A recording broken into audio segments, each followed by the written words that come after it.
Pag-ala-ala sa tipan. Kapag tinipon ko ang mga ulap sa ibabaw ng lupa, ang bahaghari ay makikita sa ulap.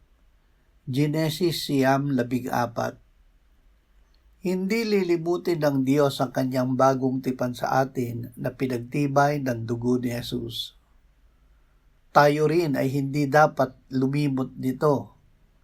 Ang Panginoong Jesus nang gabing siya ipagkanulo ay dumampot ng tinapay at nang siya'y makapagpasalamat, ito ay kanyang pinagputol-putol at sinabi, "Ito'y aking katawan na pinagputol-putol para sa inyo. Gawin ninyo ito sa pag-aala-ala sa akin."